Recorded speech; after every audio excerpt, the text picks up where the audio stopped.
Hello everyone, good morning to all of you and welcome back to my channel Dipakshi Biology. As you know, today is Children's Day, that's why I am here to talk to you. Today is the birthday anniversary of the first Prime Minister of India, that is Pandit Jawaharlal Nehru, ठीक है ना। तो उनकी anniversary मतलब birth date पे ये आपको मनाया जाता है चिल्ड्रंस डे। कभी सोचा है क्यों? क्योंकि वो बच्चों से बहुत कनेक्टेड होते थे, बहुत ज़्यादा बच्चों से मतलब प्यार करते थे उन्हें, और उन्हीं में मतलब बच्चों के साथ वो पूरे बच्चे बन जाते थे, लाइक ऐसे। तो इसलिए उनका जो बर्थडे था, उनके बर्थडे को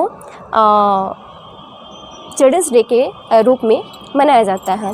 लेकिन आज हम पंडित जवाहरलाल नेहरू की बात नहीं करेंगे, और ना ही हम उनके बर्थडे की बात कर रहे हैं, ना ही उनकी कैरेक्टर की बात कर रहे हैं, उनकी हिस्ट्री की बात कर रहे हैं। मेरा पर्पस कुछ और है आज आप लोग से बात करने का, और मैं बहुत दिन से वेट कर रही थी कि चिल्ड्रंस डे कब आए। एक्चुअली आप देखेंगे, मुझे जितना मतलब टीचर्स डे में इंटरेस्ट नहीं होता है, उतना चिल्ड्रंस डे में इंटरेस्ट होता है। मेरे बच्चे जानते हैं, है ना, और मुझे बहुत ज़्यादा अच्छा लगता है बच्चों के साथ टाइम। अनफॉर्चुनेटली मुझे भी यही अच्छा लगता है, बच्चों के साथ टाइम स्पेंड करना। हाँ, मैं थोड़ी स्ट्रिक्ट हूँ क्लास में आप लोगों के साथ, क्योंकि इसके पीछे कुछ रीज़न है मेरे अपने। Because of my gender, because of my subject, थोड़ा स्ट्रिक्टली मतलब रहना पड़ता है बच्चों के साथ। और कहा जाता है कि बच्चे जिस तरह से, ठीक है ना, अपने ट्रैक पे जाएं, सही चीज़ें कर पाएँ, वो समझ पाएँ, उनके साथ वैसे समय के साथ होना पड़ता है, ठीक है। समय पड़े तो उनके साथ स्ट्रिक्ट भी रहिए, समय हो तो उनके साथ एंजॉय भी करें, बच्चे बन जाएं, लाइक कैसे, ठीक है ना। तो उन्हें ज़्यादा अच्छा लगेगा उनको कन्विंस करना ऐसे। मैंने देखा है कि जब मैं ये सब इसलिए कह पा रही हूँ कि एज अ टीचर भी मैंने एक्सपीरियंस किया है इन चीज़ों को, और एज अ स्टूडेंट भी मैंने इन सारी चीज़ों को एक्सपीरियंस किया है। समझ में आ रहा है? बच्चे टीचर्स डे मना लेते हैं, ठीक है। आज मैं उन सारे बच्चों से कहूँगी कि टीचर्स डे तो आप मनाते हो, बहुत सारा रिस्पेक्ट, बहुत सारा प्यार एक दिन में लुटा देते हो सारे टीचर्स पे। समझ में आ रहा है ना मैं क्या कहना चाह रही हूँ? उसको थोड़ा ध्यान दीजिएगा।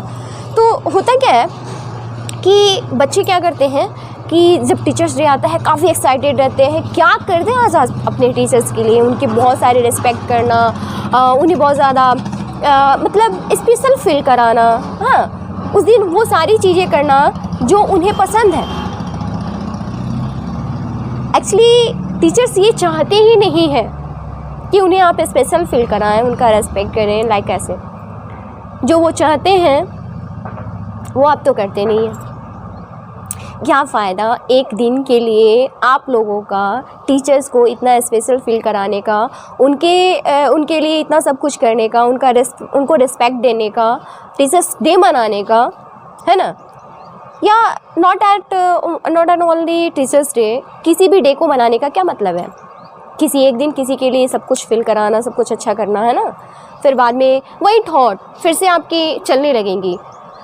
अगर एक बच्चे ने भी अपनी थॉट चेंज कर ली, किसी टीचर की वजह से एक सही डायरेक्शन में चला गया, है ना, उसने अपने लाइफ में वो चीज़ें कर ली, ठीक है ना, एक गोल अचीव कर लिया, है ना, वो सही मायने में एक टीचर के लिए स्पेशल फील करना होता है। जब एक टीचर की वजह से कोई बच्चा एक सही डायरेक्शन चूज करता है, अपना गोल अचीव करता है ना, तो वो सही मायने में उसके लिए वो हैप्पीनेस होता है, वो प्राउड होता है, मतलब एक टीचर के लिए। समझ आ रही है? तो मैं इसलिए ये चीज़ें कहना चाह रही हूँ, ठीक है ना। मैंने फील किया है, नॉट मतलब गर्ल्स में तो मैंने ऐसा नहीं देखा, लेकिन बॉयज़ होते हैं। मैंने मतलब प्लीज़ आपको समझ में आ रहा होगा कि मैं क्या कहना चाह रही हूँ, कि मैं जब अपने हॉस्टल में थी, जब एज अ स्टूडेंट थी वहाँ भी मतलब मुझे भी बुरा फील होता था। जो मेरे क्लासमेट्स होते थे या जूनियर हैं सीनियर हैं, एक दिन के लिए ना पूरा एकदम वो लोग भी ऐसे ही करते थे हमारे टाइम में। टीचर्स डे को बहुत ज़्यादा एंजॉय करना, बहुत ज़्यादा रिस्पेक्टिव बनाना और स्पेशल बनाना, लाइक ऐसे। लेकिन जहाँ बस उसी दिन के लिए, उसके बाद वो सारे पीछे में, चाहे वो कितना भी अच्छा टीचर हो, उसके निकनेम से उसको कॉल करना, उन्हें उल्टा बोलना। लेकिन ऐसा नहीं होना चाहिए, ये डिसरिस्पेक्ट है। हमें नहीं पता, आप अपने से पूछो, अगर आप कर रहे हो तो आप क्या चाहते हो, क्या ये हो या नहीं हो, ये होना चाहिए या नहीं होना चाहिए। मैं नहीं देखने जा रही, कोई टीचर आपको देखने नहीं जा रहा है कि आप उस टीचर के लिए क्या फील करते हो। मैं एक और चीज़ मैं बताती हूँ, मैं देखती हूँ क्या, एक अच्छा टीचर है, लोग या कोई अच्छा लेक्चरर है, कोई अच्छा मोटिवेशनल है, बहुत इंजॉय कर रहे हैं लोग, बहुत अच्छे से उसको देख रहे हैं, आई मीन सुन रहे हैं और चीज़ों से कनेक्ट हो पा रहे हैं, ठीक है ना।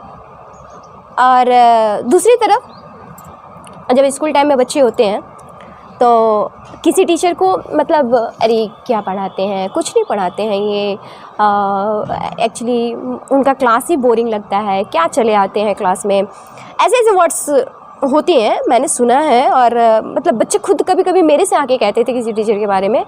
तो ये चीज़ें नहीं होनी चाहिए।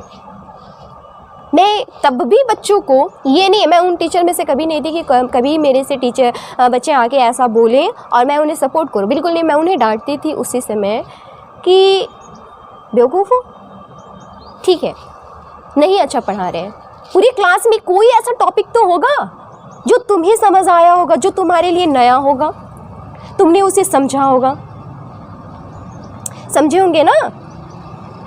कोई टीचर कितना भी खराब हो, नॉलेज नहीं हो, लेकिन समझो, अगर वो उस जगह पे है तो कुछ तो खास बात है उसमें, जो आज आपके सामने खड़ा है। अगर वो एक वर्ड भी आपको सिखा जाता है तो वो आपके लिए अच्छा है। हमेशा नेगेटिव की तरफ क्यों जाना है, पॉजिटिव देखो ना, हर चीज़ों में पॉजिटिव देखो। मैं ये भी नहीं कह रही, मैं एक टीचर की ही बात नहीं कर रही। अगर एक बच्चा, एक छोटा बच्चा, आपका जूनियर है ना या आपका सीनियर, अगर आपको कुछ सिखाता है तो प्लीज़ आप उसे सीखें, ठीक है ना। सीखने में मतलब कोई शर्मिंदगी नहीं होनी चाहिए, है ना। भीड़ को फॉलो नहीं करना है। क्यों भीड़ को फॉलो करें, अगले ने ऐसा किया तो मैं भी करूँगा। सर्किल में एक्चुअली मैक्सिमम क्या होता है स्टूडेंट लाइफ में, बच्चे क्या करते हैं, भीड़ को फॉलो करते हैं। कोई स्टूडेंट है, वो तो पढ़ने में तेज़ है, वो तो जो भी करे, है ना, लेकिन लॉस किसका हो रहा है। आप भीड़ को फॉलो किए, लॉस किसका हुआ, आप उसे फॉलो कर रहे हैं। कभी आपने इस चीज़ को फॉलो किया कि उसके अच्छे मार्क्स क्यों आ रहे हैं, क्या बात है उसमें। किसी अच्छे स्टूडेंट को फॉलो किया आपने, नहीं। हमेशा फॉलो किसको करते हैं, मैक्सिमम गलत, ठीक है ना। तो समझो इस चीज़ को, ठीक है ना। ये भी नहीं कि वो आज सक्सेस है तो वो किस टाइम पे खा रहे हैं, किस टाइम पे सो रहा है, क्या खा रहा है, उसके पढ़ने का तरीका क्या है, कितने घंटे पढ़ा, कितने घंटे सोया, उसका ड्रेसिंग सेंस कैसा है, वो उस चलता कैसे है, कपड़े कैसे पहनता है। नहीं, किसी के बनाए हुए रास्ते पे चलना आप कभी सक्सेस नहीं हो सकते हो। लाइफ में सक्सेस कब होंगे, जब खुद के बनाए रास्ते पे चलेंगे। आप जानते हो आपकी कमजोरी क्या है और आप ही जानते हो, मैं भी नहीं जानती, आपके पेरेंट्स भी नहीं जानते, जो दिन रात आपके साथ होते हैं वो भी नहीं जानते हैं कि आपकी वीकनेस क्या है। कोई नहीं जानता, लाइफ में आपके कितने लोग भी हों, लेकिन कोई नहीं जानता कि आपकी वीकनेस क्या है, सिर्फ आप जानते हो। लड़ो उससे, ठीक है ना। बहुत बार गिरोगे, डिमोटिवेट हो गए हर दूसरे कदम पे। बच्चे होते हैं, फ़ोन करते हैं मुझे, मैम ऐसा हो गया, ये हो गया, ऐसे हो गया, अब क्या करूँ। अरे बेवकूफ़, मैं आज सॉल्यूशन तो बता दूँगी। मैं कभी भी बच्चों को सॉल्यूशन नहीं देती हूँ। बच्चे कहते हैं मैम आप मेरे को रूटीन बना के दे दीजिए, मैं उसे फॉलो करूँगा, पक्का मैं उसे फॉलो करूँगा। अरे आप कब क्या करती हो मुझे थोड़ी ना पता है, मैं रूटीन बना के दे दूँगी आप फॉलो कर लोगे। नहीं, मैं उन्हें ये लर्न कराती हूँ, मैं उन्हें ये टीच करती हूँ कि आप अपनी लाइफ को कैसे अच्छा कर सकते हो, अपनी रूटीन खुद कैसे बना सकते हो। जब डिमोटिवेट हो रहे हो, जब गिर रहे हो, आपको लग रहा है कि मैं अब कुछ नहीं कर सकता, तो उस वक्त में आप क्या कर सकते हो, मैं ये सिखाती हूँ, ठीक है ना। तो आप खुद ये चीज़ें सीखिए कि कैसे आपको पढ़ाई करनी है, ठीक है ना। मैं नहीं बता सकती, खुद से बनाना होगा, खुद से करना होगा। मैं कहाँ जाऊँगी, कब तक जाऊँगी आपके पीछे पीछे, कब तक मैम के पीछे आप लोग पड़े रहोगे। आई मीन कि मैम ये कर दीजिए, मैम वो कर दीजिए, मुझे ये बता दीजिए। हर प्रॉब्लम में सॉल्यूशन मेरे पास आप ढूंढने कब तक आओगे। तो सीखो ना कि उस प्रॉब्लम से कैसे हैंडल करना है, कैसे निकलना है, ये सीखो, ठीक है ना। और तो उस दिन नाम लेना तो मुझे अच्छा लगेगा। एक दिन के लिए भी एक बच्चे भी अगर सक्सेस हो जाते हैं तो मुझे लगेगा कि हाँ मैंने कुछ किया है लाइफ में, है ना। तो ये चीज़ें सीखिए, मुझे वो चीज़ें नहीं करना, ठीक है ना। मतलब जो डिसरेस्पेक्ट आप टीचर्स को देते हो, मुझे नहीं मिला कभी भी, मैं ये नहीं कह रही हूँ, ठीक है ना। बट देखती हूँ मैम, जो मैं हमेशा देख रही हूँ मैं उसकी बात कर रही हूँ कि नहीं होना चाहिए। एक्चुअली आपको पता है आपकी प्रॉब्लम्स, आपके लाइफ में जो प्रॉब्लम्स चल रही हैं वो भी आपको सिखा रहे हैं। पर डे आप हर घंटे में, हर मिनट में कुछ ना कुछ सीखने को मिल रहा है आपको, अगर आप सीखना चाहो तो। समझ आ रही है बात। तो जहाँ जो मिले वहाँ सीख लेना है। मैटर नहीं करता है कि सामने कौन खड़ा है, आपको सीखना है तो आप सीखो। समझ में आ रही है बात, ठीक है ना। अगर कोई मान लीजिए क्लास में बहुत बच्चे कहते हैं कि मैम ये ऐसे पढ़ा दिया, वो ऐसे पढ़ा दिया, नहीं ठीक है, आप जानते हो ना, उन्हें इग्नोर करो। आप अगर कुछ सीख सकते हो तो सीखो, अदरवाइज उन्हें इग्नोर करो, आप अपने पे फोकस करो। ऑनलाइन बहुत सारी चीज़ें अवेलेबल हैं, आप उसका इस्तेमाल करो ना, क्यों ऐसे करना। दूसरे की कमियां ढूंढने से बेहतर है कि आप अपने मतलब अपने आप पे फोकस करो कि आप और कितना अच्छा कर सकते हो, आपने क्या किया है, क्या आप वो कर रहे हो जो आपको करना चाहिए। जब मैं मतलब स्टूडेंट लाइफ में थी तो मैं ना हमेशा मतलब बहुत अच्छी स्टूडेंट तो नहीं रही मैं, मतलब ये नहीं कहूँगी, लेकिन जब कभी भी मैं मतलब जाती थी हॉस्टल में, वहाँ पे लाइब्रेरी था, तो लाइब्रेरी जब जाती थी तो मेरी एक आदत थी कि मेरे पास एक पेन तो हमेशा आप पाओगे, और अभी भी मैं अगर 5 मिनट के लिए भी कहीं निकलूँ तो मेरे पास पेन ज़रूर होता है, ठीक है ना। तो उस वक्त मेरे को जो कुछ भी मिलता था, आई मीन कोई थॉट वगैरह, तो मैं उसे उसी वक्त नोट डाउन करती थी, हाथ पे लिख लूँगी, फिर आके हॉस्टल में उसको डायरी में नोट डाउन करूँगी। मुझे मतलब अच्छा लगता था, तो चाहे वो थॉट कहीं से भी मिले, किसी पेपर से मिल जाए, किसी बुक से मिल जाए, या कोई और पढ़ रहा हो तो मेरे को वहाँ से मिल जाए, है ना। या कभी कभी ऐसा भी होता था कि लोग बातें कर रहे हैं और मुझे उसमें कुछ ऐसा मतलब इंस्पायर्ड टाइप दिख गया, ठीक है ना, तो मैं वहाँ से नोट डाउन करके और आके उसको मतलब अपनी कॉपी में डायरी में नोट डाउन करती थी। समझ में आ रही बात, नोट डाउन करती थी। या जब कभी पेन नहीं होता था इन केस, तो मैं उसे रटती हुई आती थी, ठीक है ना, और आके सबसे पहले मैं उसे नोट डाउन करती थी, फिर कोई काम करती थी ताकि वो मुझे भूले नहीं। तो उस टाइम में मैंने एक आपको एक थॉट पढ़ा था, children is the father of man, children is the father of children is the father of man. समझ में आ रही है बात कि ये एक पोएम से ली हुई है, ये थॉट मॉस विलियम का है। तो आप समझ रहे हैं कि ये ऐसा क्यों कहा गया। मतलब जो बच्चे होते हैं, है ना, फादर किसे कहा जाता है, जो उसका जन्मदाता होता है। चिल्ड्रन को मैन का फादर क्यों कहा गया है, क्योंकि एक जो आदमी है ना, जो एक मैच्योर ह्यूमन बींग्स है, जो मतलब मैच्योर हो जाता है आदमी है, तो उसका फादर भी एक बच्चा ही होता है। ऐसा क्यों कहा गया है कि जो बच्चे होते हैं उनमें जो कैरेक्टर उस टाइम में डेवलप हो जाती है ना, वही चीज़ें उसके मतलब जब वो मैच्योर होता है, ठीक है ना, उस टाइम में भी वही चलती रहती हैं। अगर नेगेटिव चीज़ें डेवलप हो गई उसके अंदर तो वो नेगेटिव ही बढ़ता जाएगा। अगर शुरू से ही पॉजिटिव चीज़ें डेवलप होती हैं तो पॉजिटिविटी ही आगे तक जाएंगी। तो आपका बचपन डिसाइड करता है, ठीक है ना। इसलिए चिल्ड्रंस को क्या कहा गया है, children is the father of man.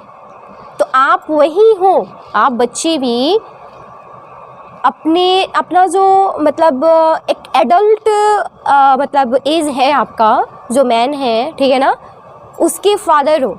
आप जो अभी अचीव कर रहे हो ना, अपने आप में जो कुछ ढाल रहे हो ना, वही आप उस टाइम में भी गेन करोगे। और वो चीज़ें बदलनी नहीं है। अगर बदलना है तो अभी बदल लो, उस वक्त नहीं बदल सकते हो, चाह के भी नहीं बदल पाओगे आप, ठीक है ना।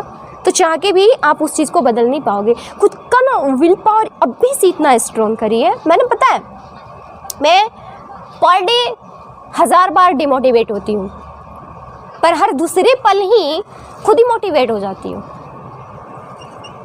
ठीक है ना। खुद मोटिवेट होती हूँ, मेरे पास कोई नहीं है बताने के लिए, समझाने के लिए। एक्चुअली सबके पास यही होता है, और वो लोग लकी हैं जिनके साथ कोई खड़ा होता है, ठीक है ना। एक्चुअली मैं ये नहीं कह रही कि मेरे साथ सपोर्ट नहीं है, हर चीज़ है। मैं उस चीज़ की बात कर रही हूँ कि दुनिया में सबके साथ प्रॉब्लम्स होती हैं, तरह तरह की प्रॉब्लम्स होती हैं। आप बच्चे हैं, आपके पास मतलब प्रेशर होगा, एग्ज़ाम का प्रेशर होगा, अच्छे मार्क्स का प्रेशर होगा, है ना, दूसरे बच्चों से कंपेयर किया जा रहा होगा। लाइक ऐसे बहुत सारी चीज़ें होंगी जब आपको डिमोटिवेट कर देती होंगी, आप डिसअपॉइंट हो जाते हो, जब पेरेंट्स डिसअपॉइंट होते हैं और आपको जब बोलते होंगे, तो उस समय भी आपकी बहुत ही मुश्किल घड़ी होती होगी, ठीक है ना। तो समझ में आ रहा है, मतलब तो आप ना उस समय खुद को इतना मतलब लगता है ना कि क्या करूं, मैं नहीं करूं, ऐसे मैं करूं ही नहीं, या कोई और ही ट्रैक पे डिस्ट्रैक्ट हो जाते हो, नेगेटिव चीज़ें ढूंढने लगते हो। समझ में आ रहा है। तो उस समय में अपने आप को अभी से इतना स्ट्रॉन्ग कर लीजिए ना। अभी तो ये शुरुआत है, प्रॉब्लम्स ख़त्म नहीं होनी है। आपको लग रहा है कि आपने मैट्रिक या इंटर में अच्छे मार्क्स ला लिए, है ना, फर्स्ट डिवीज़न ला लिए, अच्छे परसेंटेज ला लिए, 95 या 90 अबव परसेंटेज आपने अचीव कर लिए और आपकी प्रॉब्लम यही सॉर्ट हो जानी है, तो नहीं। यहाँ से ही प्रॉब्लम अभी आपको शुरू होनी है, बहुत सारी प्रॉब्लम फेस करनी है। तो बताओ, आप बच्चे अगर अपने आप को स्ट्रॉन्ग नहीं करोगे तो फिर कैसे आगे की प्रॉब्लम के लिए कैसे रेडी रहोगे, नहीं रहोगे ना। तो अभी से अपने आप में वो विल पावर डेवलप कीजिए। फर्स्ट ऑफ ऑल मैंने कहा था कि जो बच्चे होते हैं, चाहे कोई भी पर्सन, वो उनसे ज़्यादा उनको कोई भी नहीं जानता है। मेरे से ज़्यादा मेरे को कोई नहीं जानता है, कोई भी नहीं जान सकता है, ठीक है ना।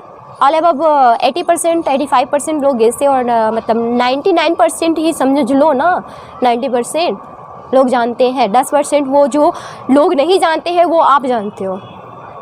उसी 10% का इस्तेमाल आपको हर वो सिचुएशन में करना होता है, ठीक है ना। खुद से सवाल करो ना, जब गिर रहे हो, जब चीज़ें नहीं समझ आ रही हैं, अकेले बैठ जाओ, खुद से सवाल करो। डिमोटिवेट नहीं होना है, खुद से सवाल करिए, क्यों ये सिचुएशन आया है आपके ज़िंदगी में अभी के टाइम में। क्या ये इसके रीज़न आप हो, क्या कोई और है, और कोई और है तो क्यों है ना। चीज़ों को समझिए, क्या सच में आपके अंदर वो नेगेटिविटी है, क्या कमी रह गई थी, आप अच्छे से समझ रहे हो। क्या आपने उस अपने टाइम को अच्छे से इस्तेमाल नहीं किया, या कोई और वजह थी। खुद से सवाल करिए। सवाल भी आपके और आंसर भी आपके। सच पूछिए तो आपको किसी और के मोटिवेशन की, सहारे की, है ना, ज़रूरत ही नहीं है। फिर से आप एक नई उम्मीद के साथ खड़े होंगे और उसी टाइम खड़े होंगे, एक नई एनर्जी के साथ खड़े होंगे और वो सारी चीज़ें करेंगे एक नई एनर्जी के साथ और सक्सेस भी होंगे। ठीक है ना। तो ये सारी चीज़ें हैं, ठीक है ना। मुझे आपसे बस इतना ही कहना था कि अगर आप कहीं से भी सीखना चाहते हैं बच्चे तो सीखिए। ये मत देखिए, ये मैटर नहीं करता है कि आपको सिखाने वाला कौन सामने खड़ा है। आपका सीनियर है, आपका जूनियर है, कोई बच्चा है, कोई बूढ़ा है, वो टीचर कौन सा है? क्या आपसे उससे कि नहीं बनती है या बनती है, या आपको अच्छा लगता है या नहीं लगता है? आपको सीखना है तो बस सीखो, सोचो मत। ठीक है ना। अगर आपको एक भी वर्ड, एक भी लेसन वो सिखा जाता है तो आपके लिए मैटर करता है। समझ में आ रही है बात? वो आपके लिए मैटर करता है। तो आपकी चीज़ें आपको समझ में आ रही होंगी और मुझे बस इतना ही कहना था। तो जिस दिन आप लोगों ने ये कर लिया और जिस दिन कोई एक बच्चा भी है, वैसे तो बहुत लोग हैं, लेकिन मुझे खुशी उसी से होती है कि जब बच्चे इस चीज़ों को समझ के आगे बढ़ते हैं। और एक्चुअली मुझे डिसिप्लिन पसंद है, ओबीडिएंट स्टूडेंट पसंद है बहुत ज़्यादा। और आज भी मेरे साथ बच्चे बहुत हैं, लेकिन कनेक्टेड उतना ही है जो ओबीडिएंट है। ठीक है ना। तो अगर वो मतलब कभी भी उन्हें ज़रूरत पड़ती है तो मैं वहाँ खड़ी रहती हूँ। ठीक है ना। उनके लिए जो सच में पढ़ना चाहते हैं, ठीक है, तो उनके लिए मैं कभी भी हूँ। और जिन्हें नहीं पता है, जिन्हें ज़रूरत है, तो प्लीज़ जो लोग देख रहे हैं चैनल को सब्सक्राइब करें और उन बच्चों तक भी ये बातें पहुँचाएं ताकि उन्हें भी हेल्प मिल सके। ठीक है। और जिस दिन आप लोगों ने मेरी वजह से, ठीक है ना, अपनी वो गोल अचीव कर ली या थोड़े भी चेंजेस आए आपकी लाइफ में, तो मुझे लगेगा कि मैंने लाइफ में कुछ किया है। अदरवाइज सब यूजलेस है, सब वर्थ है। Have a good day. Thanks to all of you to give me a time and watching this. मुझे इतना वक्त देने के लिए I am really glad for this. And once again happy children's day to all of you and my all wishes to always with you for a twinkling star of this world. ठीक है। चलिए आज के लिए इतना ही। और बातें करूँ तो मैं तो बस बातें करती ही रह जाऊँगी आप लोगों से। तो चलिए फिर मिलेंगे नेक्स्ट। कभी भी आप लोगों को ज़रूरत लगे कि हाँ मुझे मैम से बातें करनी है, मतलब कोई मोटिवेशन क्लास चलवानी है, तो मैं मिलूँगी नेक्स्ट क्लास में आप लोगों को फिर से। ठीक है। चलिए तब तक के लिए इतना ही। Have a good day.